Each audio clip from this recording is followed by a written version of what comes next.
Rina Vanessa. Lihat dong. Ya ampun, panas banget. Awas aja ya kalau videonya nggak bener. Tuh, bagus kan? Kalau ini mah jelek. Kenapa jelek begini? Tahu dulu aku minta ajarin nama yang tahu aja, kamu gitu. Ya, kok ditinggal? Terus gimana tuh? Mas, coba lihat videoku deh. Ini aku yang edit dan aku yang tag sendiri sama Vanessa tadi. Tapi ekspresinya dia tuh kayak gitu. Kayak kurang ceria gitu loh. Sebentar. Aku terawang dulu nih ekspresinya Vanessa kayak gimana. Pasti dia ekspresinya gini. Sebel. Jelek banget videonya. Padahal aku udah effort. Aku udah buat kostum yang bagus, setting tempat yang bagus, adegan yang bagus, totalitas. Tapi jatuhnya jelek. Iya, terus dia ninggalin aku tadi. Dia marah-marah. Marah-marah, betul. Semua orang yang lihat video ini pasti kecewa. Karena puisinya bagus tapi eksekusinya jelek. Berarti teknik videonya nih mas yang salah. Nah, banyak hal yang harus dipelajari dalam sinematisasi puisi atau aliwana puisi. Kamu pengen tahu nggak seperti apa? Pengen dong. Oke, yuk kita belajar bareng yuk. Yuk.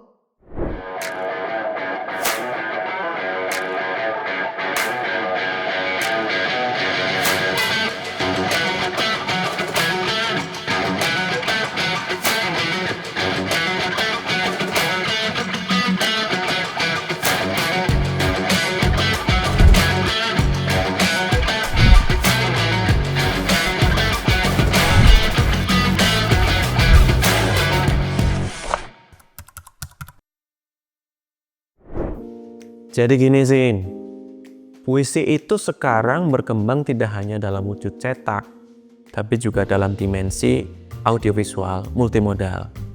Puisi sekarang tidak bisa jadi makhluk penyendiri yang hanya dalam wujud teks, dibaca, dipentaskan. Tetapi kita sering lihat kan juga di YouTube, di media sosial, di TikTok. Bahkan kamu lebih tahu Firza Besari, Iya sih. Boy Chandra daripada Joko Pinurbo. Tahu nggak Joko Pinurbo siapa? Tahu. Sapati Djoko Damono tahu nggak? Hairil Anwar tahu nggak? Nggak tahu. Ini fakta bahwa generasi muda kita lebih mengenal puisi lewat tayangan media audiovisual. Maka menurutku tuh Sin, masa depan puisi itu sekarang ada di audiovisual. Jadi gimana caranya nih kita yang suka puisi bisa membuat produk sinematisasi puisi dengan sangat bagus. Nah, kita harus tahu dulu nih ilmu tentang sinematografi. Karena sekarang orang belajar puisi juga perlu belajar sinema agar bisa membuat sinematisasi puisi yang bagus.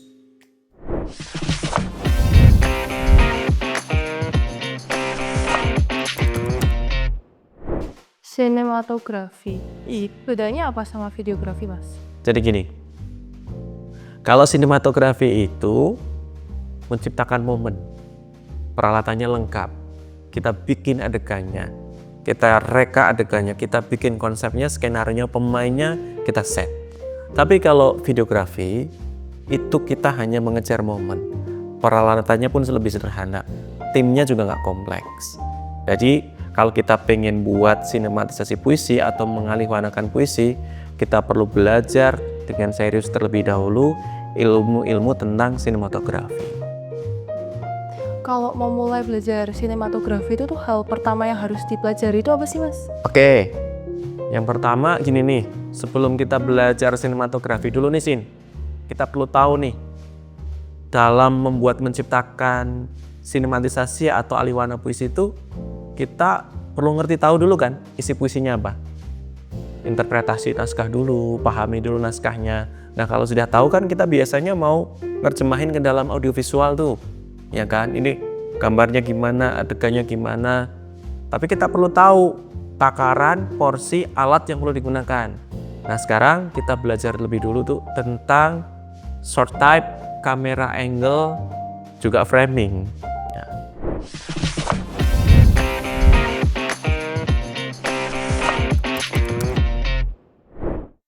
Berarti tuh kita harus belajar kayak kamera angle gitu, terus apa ya? Long shoot, terus apa lagi sih mas itu? Ya. Kayak banyak banget sih. Baik, gini Zin, kita mulai dari yang sederhana dulu ya. Oke. Jadi ada persamaan antara puisi dengan sinematografi. Kamu dalam puisi ada apa? Kata ada ya? Kata ada, Kalimat ada ya? kalimat Paragraf ada ya? ada. Nah, should itu setara dengan kata. Ya, should itu setara dengan kata. Kalau scene itu setara dengan kalimat. Kalau sequen itu setara dengan paragraf. Nah, kita perlu tahu dulu struktur kayak gitu, berarti ada struktur yang sama ya. Nah, kita perlu ngerti selanjutnya itu tentang kamera angle. Kenapa harus ada kamera angle? Kenapa nggak satu angle saja? Angle itu kan banyak-banyak ya. Ada yang long shoot, ada yang close up. Pernah dengar ya, Sin? Pernah. Apalagi yang Sinta pernah dengar? Ah, ada yang long shoot, terus ada yang dari high angle, dari High angle. deep Oke. angle. Oke. Udah sih, Kira-kira itu yang kayak gitu tuh fungsinya buat apa? variasi aja nggak sih mas? Atau ada maknanya? Selain variasi, semua itu ada maknanya.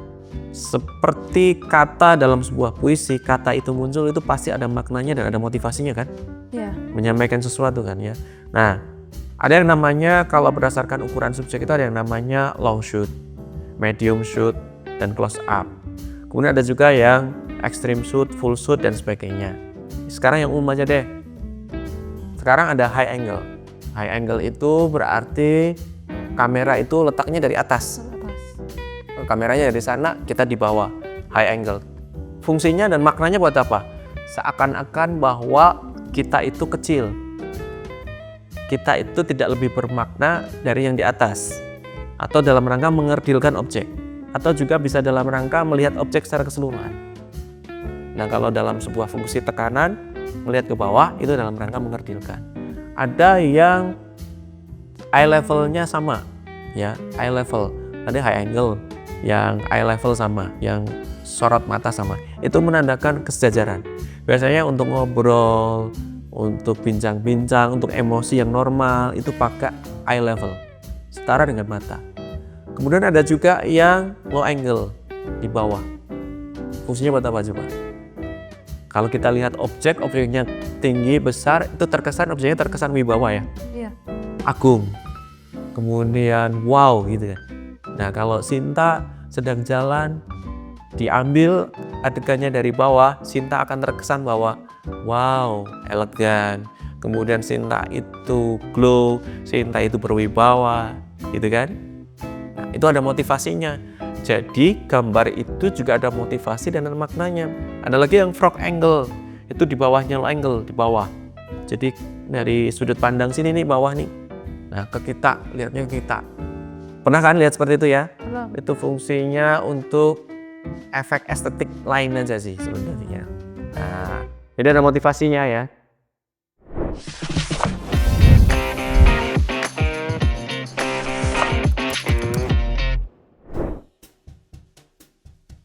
Mas, kadang tuh kalau ngerekam pakai HP gitu kan udah serius-seriusnya, tapi kameranya tuh nggak mau diajak serius, Mas. Jadi kadang Saya. Bentar, nggak mau diajak serius atau kamu yang nggak mau diajak serius? Kayak kemarin.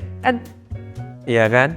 Nah, jadi nih, kadang-kadang tuh kamera itu seperti kita perlakukan seperti memperlakukan mantan. gimana tuh, Mas? Jadi kita harus tahu moodnya seperti apa. Oh, mau di ngertiin gitu ya, Mas? Di ngertiin, kita perlu ngertiin tuh.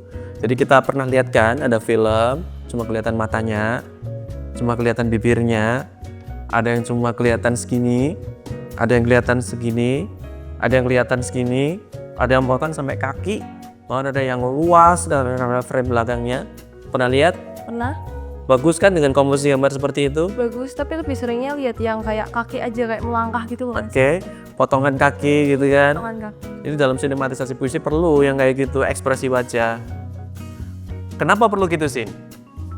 Karena semua pengambilan gambar itu punya motivasinya.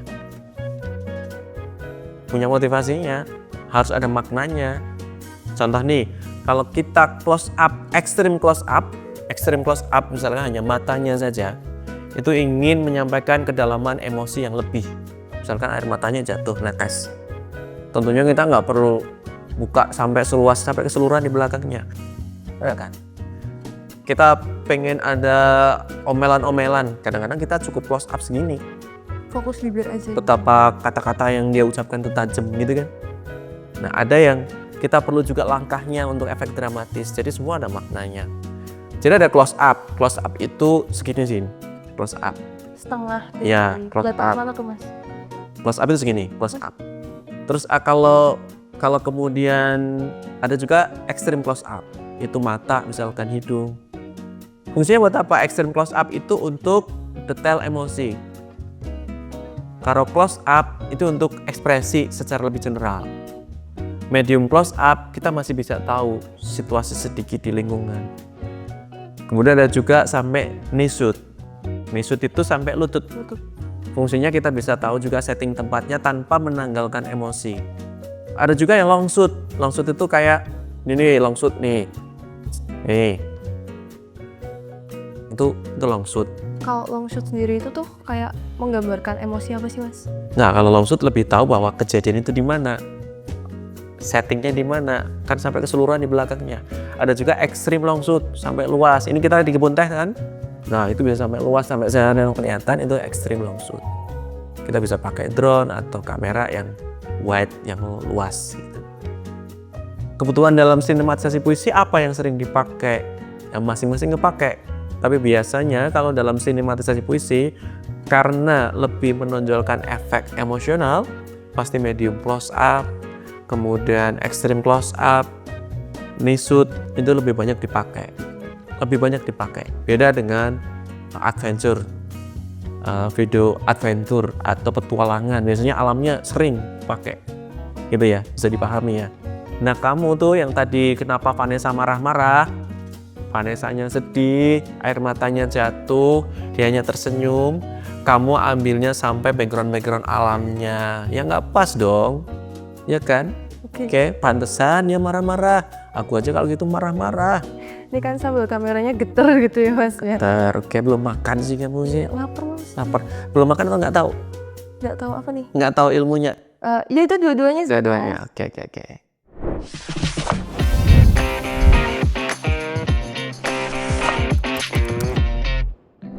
Jadi gitu ya mas, ternyata tuh banyak banget hal yang harus aku pelajari lebih dalam buat ilmu kayak gini. Iya. Kalau kita ingin belajar mengalihwanakan puisi itu Sin, jangan cuma belajar puisi, tapi juga kita perlu belajar tentang ilmu sinematografi. Kita akan semakin bijaksana dan bisa menghasilkan karya yang bagus ketika banyak ilmu yang kita pelajari. Karena aliwahana itu sebenarnya kita sedang mix of art. Jadi kita nyampur berbagai unsur seni yang lain. Seni audiovisual, seni megang kamera, seni bikin skenario, termasuk seni mengatur orang lain. Maka banyak kemampuan multiliterasi yang sebenarnya ada loh di kemampuan aliwahana ini. Tapi gini nih, kamu pernah bingung nggak? Ini yang mau difokusin ke ekspresi wajahnya, atau ke alamnya, atau backgroundnya, atau bagaimana? Pernah bingung nggak kayak gitu? Pernah sih, sering malah. Sering ya. Jadi kita kembali lagi tuh, pegangannya adalah yang dimau dari puisi itu apa? Kebutuhannya apa? Kalau kebutuhannya adalah emosional menyampaikan kesedihan, jangan fokus ke backgroundnya, fokus ke ekspresi orangnya, detail mata, footage tertentu, dan sebagainya. Kita bisa pahami ya sampai situ ya? Bisa. Oke. Ada yang mau ditanyakan lagi? Terus terkait kalau megang kamera sama HP itu kan kadang ada kayak bahasa ISO gitu ya mas ya. Oke. Itu gimana tuh mas? Ya, jadi gini. Kalau unsur puisi itu kan ada diksi, rima, irama, majas, dan sebagainya ya. Iya banyak. Ya, unsur fisik, unsur batin ya. Pernah baca itu ya? Pernah. Iya. Dalam sinematografi itu juga ada unsur yang menentukan sebuah kualitas sinema. Kalau dalam puisi itu ditentukan kualitasnya dari diksi, majas, rima, irama, dan sebagainya. Kalau dalam kualitas sinematografi itu gambar bagus atau tidak. Selain angle, selain short type, kita perlu tahu yang namanya segitiga fotografi atau segitiga sinematografi, yaitu ISO, aperture, dan shutter speed. Oh, itu apa tuh mas? Nah, kita lihat video penjelasannya ya. Oke.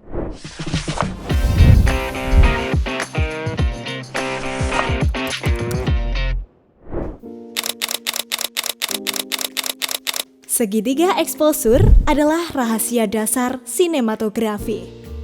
3 elemen kecil yang bila dipadukan dengan tepat mampu melahirkan gambar yang bernyawa. ISO shutter speed, dan aperture. ISO ibarat kepekaan mata kamera. Saat cahaya melimpah, kita bisa menjaganya rendah agar gambar tetap jernih. Namun, di ruang gelap, ia perlu ditinggikan, meski harus menerima resiko bintik-bintik kecil yang muncul seakan butiran debu di layar. Shutter speed adalah gerbang waktu. Ia bisa menutup secepat kedipan mata untuk membekukan gerakan, atau dibiarkan terbuka lebih lama agar cahaya mengalir masuk, menciptakan jejak lembut yang artistik. Sementara aperture adalah napas lensa. Bukaan lebar membuat cahaya menari bebas dan latar belakang larut dalam kabur indah bokeh yang menonjolkan subjek. Bukaan sempit menjaga ketajaman dari ujung depan hingga horizon belakang. Ketiganya seperti alat musik dalam sebuah orkestra. Bila selaras, hasilnya bukan sekadar gambar, tapi harmoni visual yang bisa dirasakan.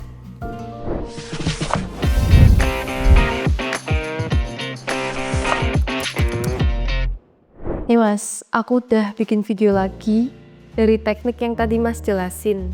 Gini, tapi tuh Vanessa masih tetap marah-marah. Tapi nggak semarah-marah yang kemarin kan? Enggak sih, cuma masih kayak bad mood. Ih, gini. Katanya ada yang kurang. Ada yang kurang katanya. Aku tahu tuh sebabnya di mana salahnya, kurangnya. Awalnya gimana ini? Nih, Sinta kurang mempertimbangkan satu hal. Apa tuh? Milih lensa yang tepat.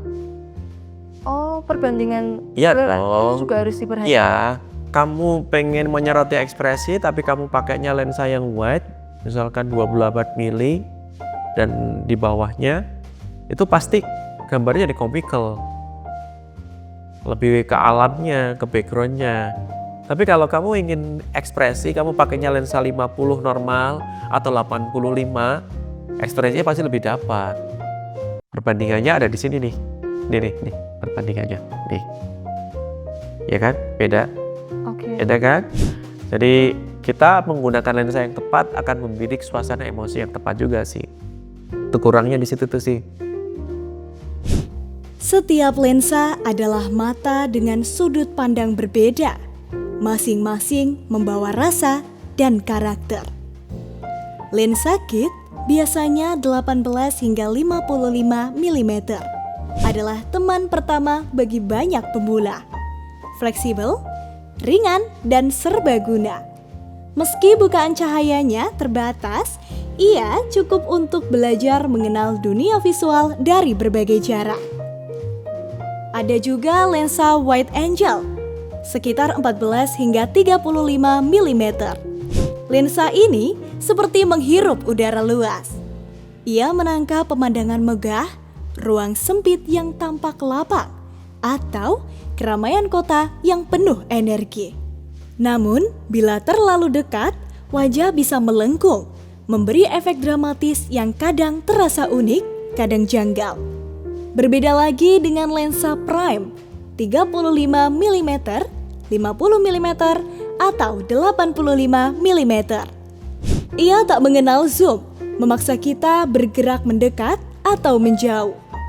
Tapi justru di situ keindahannya. Gambar yang dihasilkan tajam, cahaya masuk melimpah, dan bokehnya begitu memikat. Cocok bagi yang ingin menciptakan nuansa sinematik penuh kedalaman. Dan ada lensa zoom, misalnya 24 hingga 70 mm. Praktis dan serbaguna, memungkinkan kita berpindah sudut hanya dengan memutar ring. Sangat berguna saat momen bergerak cepat dan kita tak punya waktu untuk gonta-ganti lensa. Mengenal lensa berarti mengenal bahasa visual.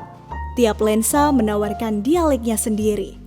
Ada yang sederhana, ada yang dramatis, ada yang elegan. Tinggal kita memilih bahasa visual mana yang paling pas untuk cerita yang ingin kita sampaikan.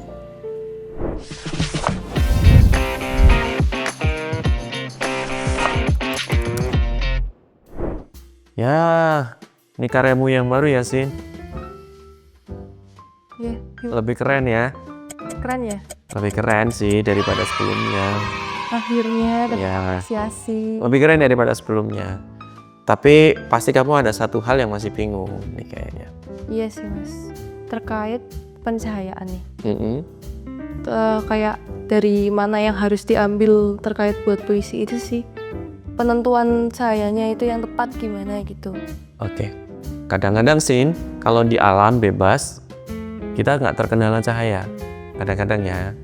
Apalagi ketika cahaya masih pagi atau sore ini tuh ada kendala. Tapi kalau dalam ruangan, nah kita perlu tahu prinsip yang namanya 3-point lighting.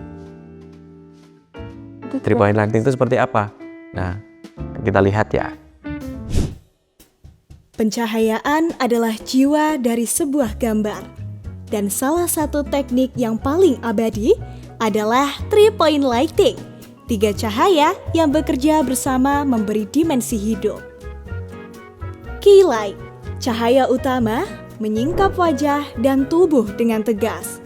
Namun, ia juga meninggalkan bayangan, jejak kontras yang perlu dilunakkan.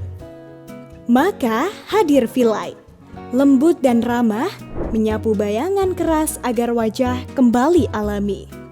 Lalu, backlight, ia berdiri di belakang, menorehkan garis tipis cahaya di tepi rambut, bahu, atau tubuh. Cahaya ini memisahkan subjek dari latar, membuatnya terasa hadir, nyata seakan bisa disentuh. 3 cahaya ini bukan sekadar terang, mereka adalah penata suasana, pembentuk kedalaman, pemberi nyawa pada gambar. Seperti melukis dengan cahaya, setiap sorotnya menulis rasa. Mas, nih lihat nilaiku yang kemarin.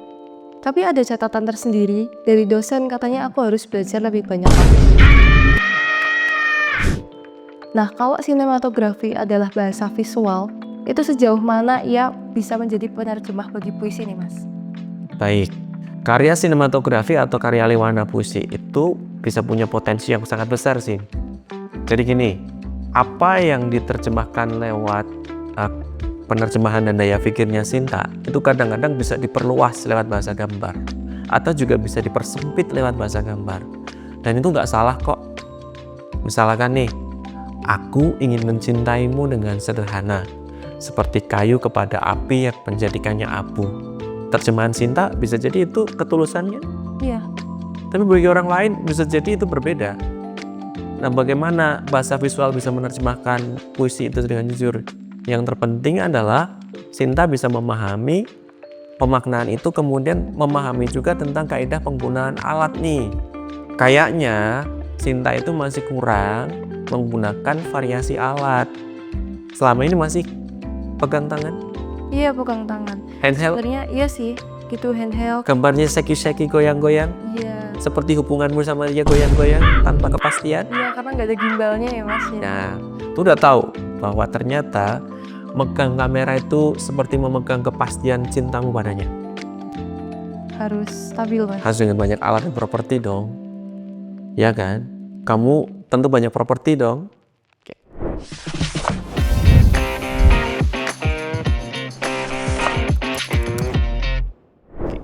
Yang pertama, kita bisa pakai gimbal. Gimbal itu fungsinya buat apa?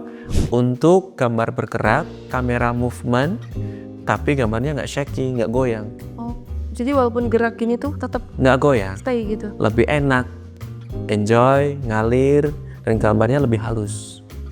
Kita bisa ngikutin objek, kita bisa bergerak ngelitari objek, dan yang lain. Yang berikutnya ada juga tripod Oh, dan monopod. Tripod itu fungsinya agar kamera tetap tenang ketika kita butuh gambar yang stay, yang diam, tapi gambarnya tetap tenang. Monopod itu lebih kepada fleksibilitas seperti tripod, tapi lebih fleksibilitas. gimana tuh? Jadi nggak perlu bawa tripod yang berat gitu ya, kakinya nggak banyak, karena kakinya cuma satu. Nah, terus ada juga dolly, itu untuk tracking juga tuh. Kemudian ada juga drone. Drone, oke. Pernah lihat ya drone ya? Pernah lihat. Itu seperti kakak yang itu yang pakai kacamata itu tuh yang Iya. Yang suka mainin di kampus itu kan. Mainin di kampus dia itu ya oke. Itu pakai drone, fungsinya untuk melihat objek lebih luas, situasi alam, kondisi lingkungan, itu kita perlu pakai drone. Nggak mungkin kamu terbang kan? Enggak sih mas. Kecuali terbang di hatinya. Mas. Oke.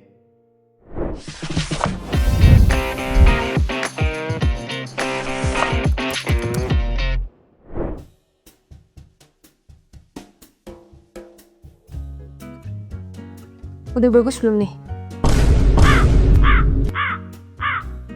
Cantik, dari dulu kamu tuh memang cantik. Tapi gini nih, puisi sama wajah kadang-kadang ada persamaan loh ya. Aku juga kepikiran gitu sih. Kalau wajah itu kan butuh di makeover antara natural sama mannernya gitu. Kalau puisi gimana tuh? Sama. Jadi kalau wajah itu kadang-kadang kita perlu biar lebih mancung, kita perlu pakai efek shading gitu kan ya. Perlu blush on agar lebih merona, perlu lipstick, perlu alis.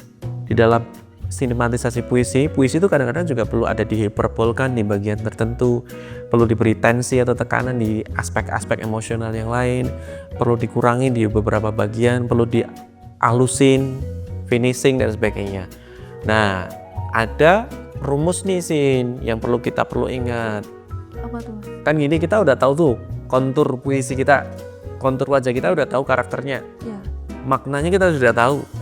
Nah, kita perlu ingat, kalau puisinya itu sedih, biasanya kita perlu agar lebih mendalam, pilih musiknya harus lebih tepat, pilih warnanya perlu tepat, pilih lensa dan kameranya tepat, alat-alatnya bahkan settingnya tepat. Contoh nih, kalau ketika milih audio dalam puisi, kalau terjemahan puisinya sedih, biasanya kita akan milih puisi audio musik instrumen yang minor, misalkan A minor dan sebagainya. Kalau bahagia kita akan pakai nada yang mayor, C mayor, G mayor dan sebagainya. Kalau marah gimana tuh mas? Nah, kalau marah biasanya kalau musik kita bisa pakai nada-nada D minor atau F mayor. Kalau cinta itu kita bisa pakai F mayor atau B minor. Misteri misalnya nih, kita biasanya pakai B minor. Jadi sebenarnya polanya kita sudah bisa baca kok. Kamu puisinya sedih, kamu pakai nada mayor, nggak sampai kan? Jadi nggak jadi sedih dong. Maka sebenarnya kita perlu tahu seperti makeover, kita perlu tahu karakternya.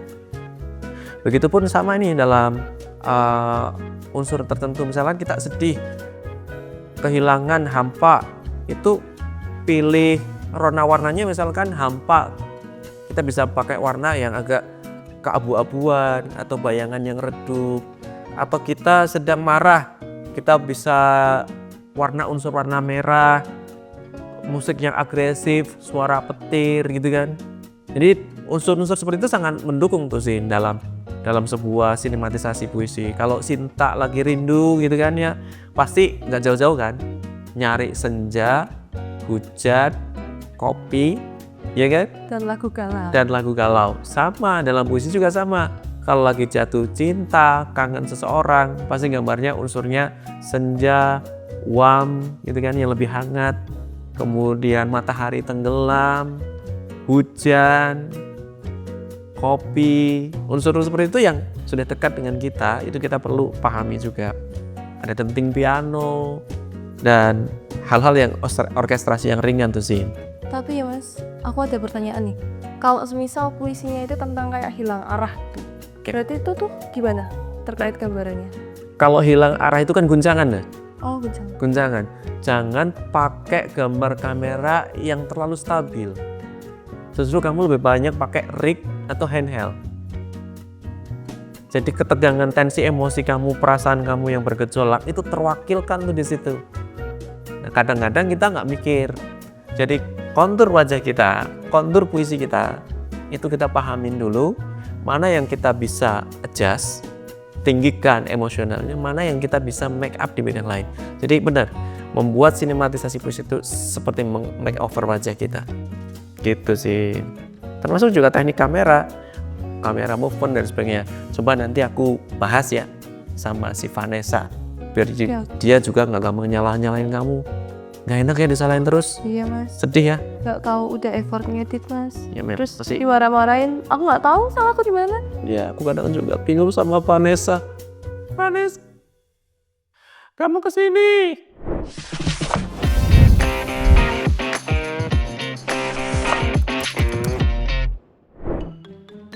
Mas, Hmm? aku punya trik sulap yang bisa bikin kamu salting. Sulap yang bikin salting.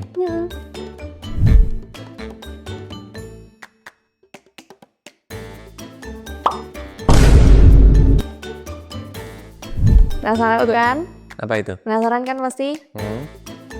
Mau merem apa mau melek? Melek deh, melek. Aja kali ya. Merem nggak bisa lihat dong. Iya dong. Udah siap hitung sampai 100? Jangan kelamaan.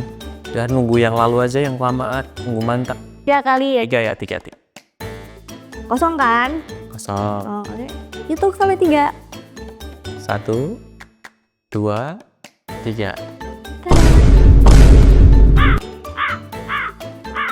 Iya sih agak garing sih, cuman Oke. aku sudah berusaha semaksimal mungkin untuk menghibur ya. Oke. Lumayan. Lumayan. Tapi ngomong-ngomong tentang sulap, Nes, Apa tuh? ada satu trik kita bisa lakukan untuk menyulap dari puisi kamu tuh menjadi lebih keren. Puisi ya? Kamu suka nulis puisi kan?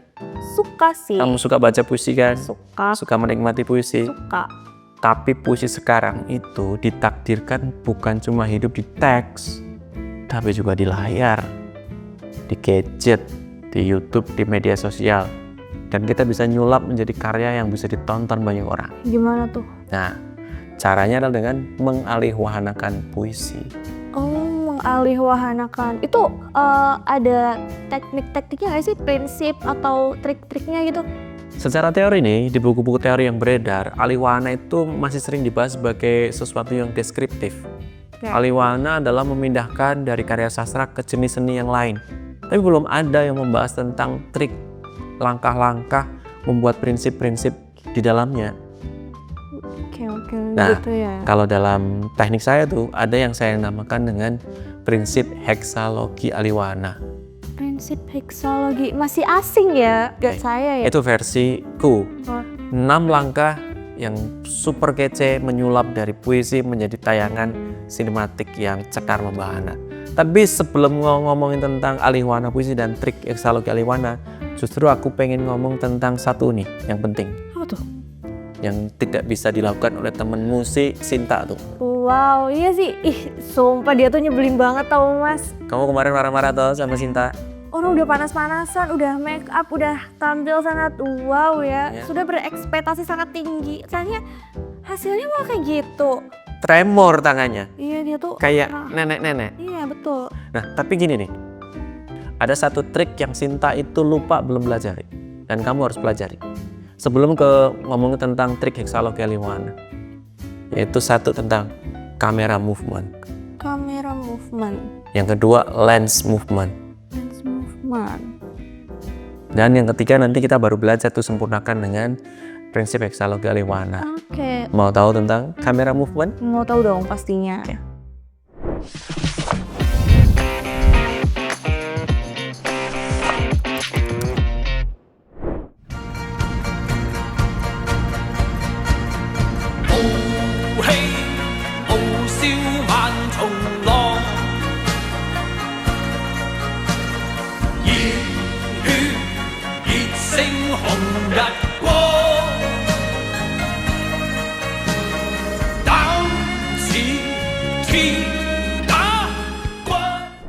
Tunggu. Sebelum itu aku mau tanya nih, kamera movement tuh kayak mantan gak sih? Mantan? Tahu nggak yang aku maksudnya mantan? Ngikutin gitu? Iya, kalau Jauhin gitu? padahal kita kan udah menjauh nih ya. Cut, off gitu? Betul. Nge-PHP-in juga tuh? Kayak mantan aku sih. Diam aja ya. Oke, yang mana nih? Oke, Ada loh. Iya. baik. Jadi yang namanya kamera movement itu penting banget. Biar nggak garing, biar nggak boring, biar nggak bosan penonton. Karena ada motivasinya. Seperti orang ikutin kamu, ada motivasinya kan? Iya. Ngejauhin kamu juga ada motivasinya kan? Dan masing-masing saat kita menjauh dan mendekat, ada nggak sensasi rasanya? Ada. Saat menjauh, walaupun kita nggak suka, kadang bikin rindu.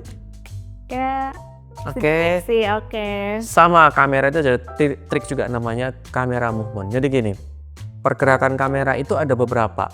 Ada vertikal, ada horizontal, ada dimensional. Gerakan vertikal itu ada gerakan tilt up sama tilt down. Jadi kalau pakai tripod tuh kameranya bisa ke atas gini atau ke bawah. Ini namanya tilt up, tilt down. Atau gerakan horizontal bisa geser ke kanan, bisa ke kiri. Ada pan left dan pan right. Fungsinya motivasinya apa? Biar ada kesan tertentu dan ada gerakan emosional yang bisa dirasakan. Jadi kalau kita lihat ke sini terus ke atas, itu berarti kita sedang memfokuskan ke titik itu. Nah, Sinta tuh gambarnya kan gini aja nih. Terus goyang. Berarti Versi nenek-nenek. emang bener sih. Gitu. Berarti setiap gerakan tilt up, tilt down dan lain-lain tuh ada fungsinya sendiri. Ada fungsinya. Jadi kalau misalkan aku lagi fokus ke sini, terus ke sini, itu kita bisa menggeser pandangan sehingga orang bisa menikmati sudut sana dan sudut sini. Emosinya juga bergeser, ya kan? Ke atas, emosinya juga bergeser. Dan ada satu lagi nih, gerakan dimensional. Tuh, Yaitu bisa nge-follow, ngejauh. yang kayak mantan itu. Ya, terus kadang kita, ini kalau ini objeknya, kadang kita begini, melingkar. Itu bisa dilakukan dengan gimbal atau steadicam. Oh, ada apa alatnya gitu? Ada alatnya Berarti- namanya gimbal atau steadicam atau rig. Tapi rig sama gimbal juga ada bedanya. Oh gitu. Jadi gini, Yang tahu nih. kalau gimbal lebih lembut ya. Jadi kalau gambarannya ada objek, dia di follow atau di gambaran setengah melingkar gitu, itu lebih halus pakai gimbal. Tapi ada gambar yang pengen terkesan natural, tapi agak sedikit shaky, goyang, tapi natural, ada guncangan-guncangan dikit gitu ya, kayak waktu ditinggal mantan. Oh ya. Bisa dengan tipikal handheld aja, tetap ada goyangan. Itu untuk adegan-adegan atau puisi-puisi yang diadegankan dengan ada tensi, ada kekacauan di situ. Jadi kalau gempa nggak mungkin kan gambarnya stay diem, Halus gitu nggak mungkin. nggak mungkin. Atau habis ditinggal pacar setelah 7 tahun pacaran, tiba-tiba dia nikahnya sama teman sendiri, itu kan nggak mungkin kemudian gambarnya stay begini. Tapi pasti jalannya juga menjadi lebih limbung, ada guncangan, ada shaky, Nah gitu ya. hilang arah, bergejolak, tuh tahu banget tuh rasanya gitu. Iya berarti harus ada sensasinya gitu ya. Kembali lagi bener ke motivasinya dan sensasi apa yang diharapkan. Sensasi yang kita keluarkan itu harus paham dulu puisinya maksudnya apa. Berarti harus paham dari makna puisinya itu dulu ya. Betul, kata kunci semua karya bagus itu mulai dari interpretasi bagus. Interpretasi yang bagus, ketika orangnya itu punya pemahaman lintas literasi, dia bisa paham bahasa kamera, paham bahasa lensa, paham kamera movement, lens movement, paham tentang modeling, paham tentang bagaimana membuat footage yang bagus, akan lebih mudah. Maka memang butuh kemampuan multiliterasi. Jika tidak mampu, kita bisa melakukan yang namanya project learning atau project berkelompok. Tim, ada yang jadi sutradara, ada yang jadi asisten sutradara, ada yang jadi co-directornya, ada yang jadi kameramen. Kan di kelas itu kadang-kadang kita beda ya. Ada yang pintarnya pegang kamera, ada yang seperti kamu pintarnya acting, Iya. jadi model. Yes. Ada juga yang PHP kayak Sinta. Biarin aja. Tapi nggak usah deh, jangan usah dibahas. Tapi ada juga yang pintar nulis skenario, skrip, misalnya kayak Mbak Dini, kayak Mbak Karisma. Itu keren-keren banget sih itu. Ada yang pintar ngedrone kayak Mas Amri, ada yang bisa buang kamera kayak Mas Hamam. Iya itu. Jadi Kerja sama tim. punya skill sendiri-sendiri terus dijadiin satu tim tuh bakal jadi karya yang gacor banget ya. Gacor. Tapi itu nanti kita bahas ya, setelah kita bahas tentang lens movement. Oke. Apa tuh lens movement? Kayak gini. Betul.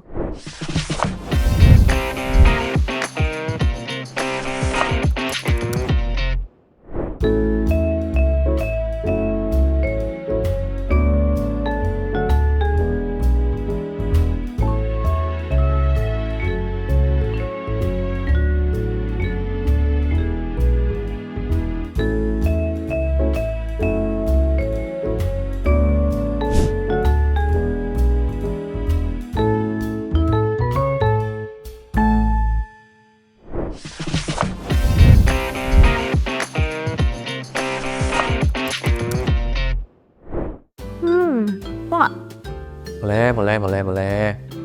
Makan terus dari tadi. Kan biar bertenaga. Kalau ngomong tentang makanan nih, kalau misalkan ya puisi itu makanan, terus sinematografi itu bumbu nih, bumbu rahasia nih. Bumbu apa sih yang bikin puisi itu lebih maknyus gitu di layar, lebih wow gitu? Oke. Puisi itu kalau dibaratin makanan itu makanan yang sudah enak sebenarnya. Cukup disantap apa adanya, dibaca atau disajikan di pertunjukan itu sudah enak. Tapi dunia menuntut lebih. Puisi itu sekarang nggak boleh jadi makhluk penyendiri. Harus bisa kawin, bisa ngeblend dengan unsur seni yang lain. Sekarang kan lagi musim teknologi digital dan audiovisual. Orang lebih suka nonton daripada baca.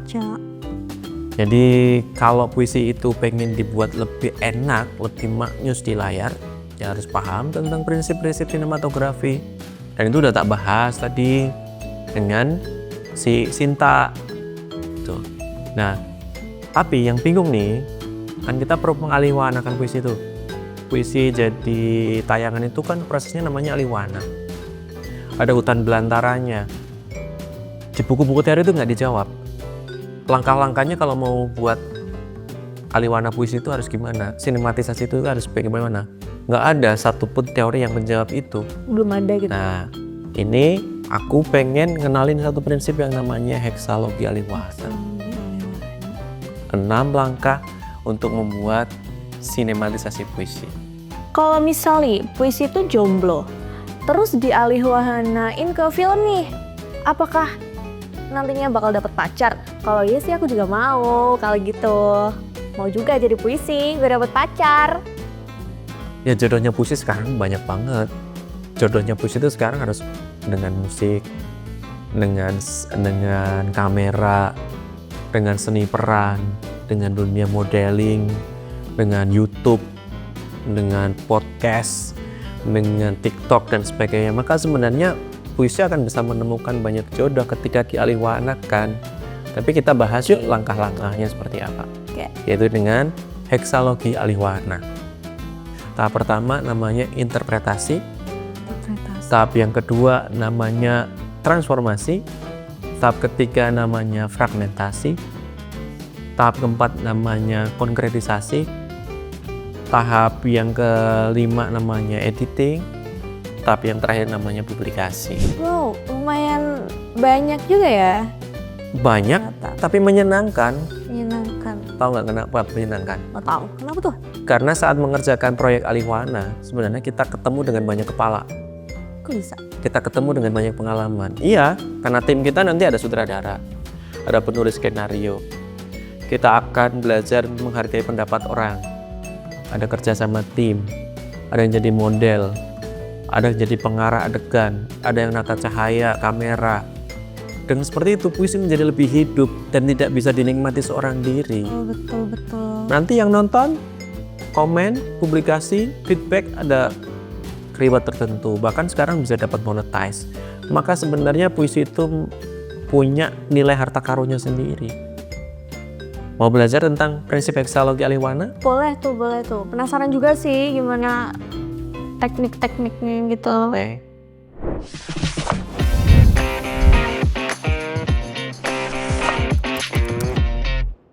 Iya, nih aku mau tanya lagi nih Mas. Apa sih kerennya pembelajaran alihwahana puisi? Terus desain pembelajaran apa nih yang oke buat itu pembelajaran alihwana? Kalau menurut teman-teman yang udah melakukan, mahasiswa-mahasiswaku tuh pada paling merindukan proses pembelajaran alihwana puisi. Kenapa? Waktunya mereka bisa belajar tidak hanya di kelas. Mereka keluar kelas, mereka bereksperimen, bentuk tim, bentuk sutradara, bentuk yang lain. Dari mulai perancangan ide aja mereka udah seneng. Terus eksekusi survei lapangan, eksekusi belum lagi nanti bisa nonton barengnya. Dan proyek yang pas untuk pembelajaran alihwana puisi, desain pembelajaran menurut saya adalah pembelajaran berbasis proyek. Jadi tidak tidak tes tertulis, Iya. tapi dengan melakukan, mengerjakan, dan punya karya. Langsung Gitu. mengerjakan gitu ya, bukan yang tertulis gitu ya. Oke, jadi gini nih, Vanessa, biar kamu nanti karyanya lebih keren, lebih bisa diapresiasi publik dan lebih bermakna, ada prinsip yang namanya heksalogi. Di alih warna itu yang pertama kita pakai tahap prinsip yang pertama itu interpretasi. Sudah sering dengar ya ini ya, karena sudah sering dilakukan. Yaitu kita pahamin dulu puisinya maksudnya apa, maknanya apa. Cara memaknainya bagi orang awam bisa dengan parafrase, bisa dengan diskusi atau apapun. Tapi biasanya kalau di kelasku masing-masing menginterpretasi secara individu dulu, berikutnya interpretasi secara berkelompok di dalam tim. Nanti ada kelompok 1, kelompok 2, kelompok 3 itu disoundingkan di kelas. Nanti akan ketemu siapa yang paling mendekati, sehingga kita ketemu penerjemahan yang paling mendekati dengan makna puisinya. Gitu. Jadi yang pertama interpretasi itu dilakukan bisa dengan individu atau kelompok, nanti dengan sistem di kelas. Jadi bisa dengan snowball playing. Jadi semakin kesini kelompoknya semakin besar, semakin besar, semakin besar. Itu kalau diinterpretasi. Ada pertanyaan nggak? Kayaknya ada yang kamu tanyain deh di pikiran kamu. Nah, aku mau tanya nih Mas, tadi kan bahas tentang Interpretasi ya, memaknai puisi. Nah, proses Aliwana kan dimulai dari interpretasi. Kalau salah memaknai puisinya gimana tuh? Ya, nggak ada yang mutlak kok dalam sebuah pemaknaan puisi, nggak ada benar salah. Jadi gitu. Nggak ada benar dan salah, semua orang berhak menerjemahkan, memaknai puisi itu. Gitu, karena masing-masing punya alasannya. Yang kita cari adalah yang mendekati aja sih dengan makna sesungguhnya. Gitu, jadi nggak usah takut nanti interpretasinya salah. Karena kalaupun interpretasinya salah, ini kalaupun ya, walaupun nggak ada yang salah. Yang terpenting nanti ada masuk di tahap yang kedua, yaitu proses transformasi. Kan gini, ada kalimat misalnya dalam puisi, jembatan, sedalam-dalam sajak tak akan mampu menampung air mata bangsa. Kata-kata telah lama terperangkap dalam basa-basi, dalam teduk pekewuh, dalam isyarat dan kilah tanpa makna. Puisinya judulnya jembatan. Kalau orangnya interpretasinya nggak bagus, mentang-mentang judul puisinya jembatan, nanti yang disut jembatan. Gitu. Karena jembatan di sini bukan jembatan dalam arti sesungguhnya. Jiwaku terbakar oleh api, cemburu, menggila dalam pikiran dan tautan darahku. Apakah sinematisnya harus tubuh yang dibakar? Enggak dong. Enggak dong. Atau sembayangku sembayang rumputan, sembayang isyarat dalam badan. Walau kau injak aku akan bersujud seperti dahulu, misalnya kayak gitu kalimatnya. Sembayang rumputan kan nggak mungkin kita rumput sembayang kan. Itu adalah interpretasi yang perlu disimbolkan dengan lain. Maka ada tahap yang kedua, transformasi, yaitu mengubah simbol diksi yang ada dalam puisi ke simbol gambar yang lain. Itu yang sulit kali ya Mas sebenarnya. Ya, justru titik seksi yang kedua di tahap transformasi. Bagaimana kita mengimajinasikan simbol diksi di sini ke simbol yang lain. Semakin multiliteratif orang, semakin ngerti tentang bahasa sinema, semakin ngerti tentang bahasa lensa, semakin ngerti tentang sinematografi, dia pasti mensimbolkannya lebih mudah. Oh gitu. Contoh nih, aku pengen pulang ke rumah hatimu. Simbolnya gimana nih pulang ke rumah hati? Nah, kan susah. Iya. Bisa disimbolkan dengan orang membuka pintu rumah tua, membuka pintu, kemudian berdebu, perabotan yang berdebu, itu simbol kan? Jejak langkah kaki tanpa alas kaki, memasuki ruangan yang gelap, ada sedikit cahaya sore yang masuk dari jendela. Itu menggambarkan suasana yang senada, seekuivalen dengan puisi tadi kan? Atau daun yang jatuh tidak pernah membenci angin. Bisa juga dengan simbol yang lain. Perpisahan, ada dua tangan yang saling berjabatan di atas kereta, kemudian dia berpisah. Sorot mata saling memandang. Jadi kita perlu mensimbolkan diksi dalam puisi itu ke simbol visual. Maka pentingnya belajar tidak hanya puisi itu, agar puisi tidak hanya hidup dalam teks. Seksi kedua itu memang dusur di situ. Jadi terjemahan kita perlu simbolkan ke dalam simbol lain. Oh, jadi kalau orang awam nih yang belum belajar tentang itu bisa jadi yang tadi orang kebakar itu ngebakar orang beneran itu bahaya ya. Kadang-kadang gitu. Jadi dulu ada juga mahasiswa yang suruh membuat tugas sinematisasi puisi. Puisinya jembatan, yang disyuting jembatan beneran. Syuting jembatannya. Padahal enggak. Padahal maknanya bukan itu ya. Nah, kalau misalkan sejak seorang prajurit telah meninggalkan pabarisan sebab sebuah keyakinan bersarang di kalbunya. Orang tak harus menang meskipun benar. Balagan ditinggalkan, trompet perang tak didengarkan, gandewa ditanggalkan, busur dipatahkan. Apa harus benar-benar matahin busur? Apa harus bajunya seorang prajurit? Kan enggak. Iya. Itu kan pemaknaan aja. Iya. Seorang pejuang nafkah juga seorang prajurit kan. Kamu yang berjuang kuliah itu juga prajurit kan. Jadi nggak, kita harus ada simbol diksi di sini diterjemahin ke simbol adegan. Maksudnya Maksud sih kalau ini. kalimat ini simbol visualnya apa? Kalimat ini simbol visualnya apa? Kalimat ini simbol visualnya apa? Nah, itu kan sudah muncul nih terjemahan simbol visualnya. Icon satu di-iconkan ke yang lain. Kumpulannya banyak. Tapi itu kemudian kita masuk tahap 3, fragmentasi. Bahwa tidak semua simbol itu kita eksekusi. Kita pilih yang punya makna mendalam yang mana. Karena tidak semua yang terjemahan kita bisa lakukan. Kadang-kadang gambar itu kita batasi emosional atau kita lebihkan di titik tertentu. Puisi api, tanganku terikat, jiwaku terperangkap.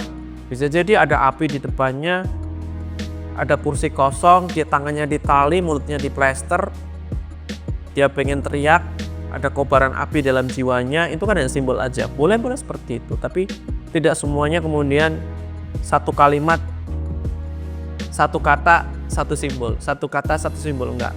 Seperti orang baca puisi awam kan, kalau baca puisi awam kan, Tuhanku, dalam termangu aku menyebut namamu, satu kata, satu gerakan. Tapi kalau orang yang sudah fasih paham bahwa satu makna, satu gerakan, itu juga sama.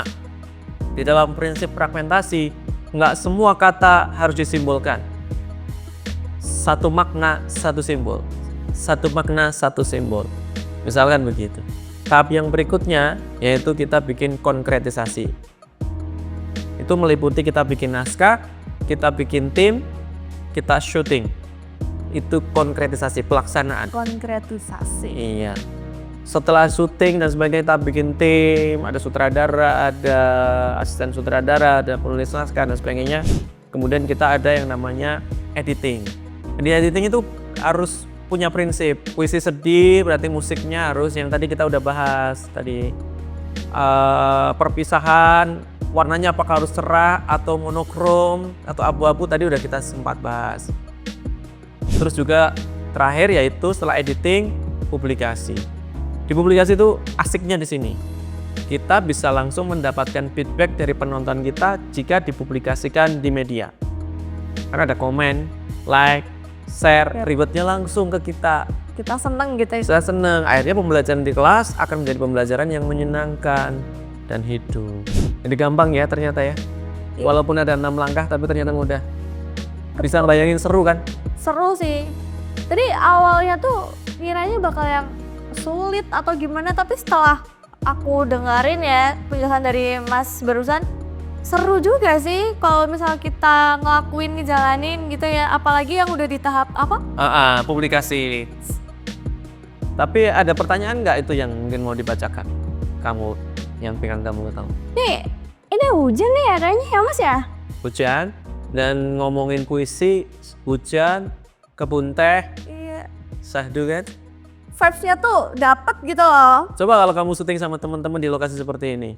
Seru sih. Seru kan? Seru banget sih Mas. Seruan krunya, makan barengnya di sini, prosesnya gini. Hujan-hujanan bareng, main India-Indiaan gitu ya.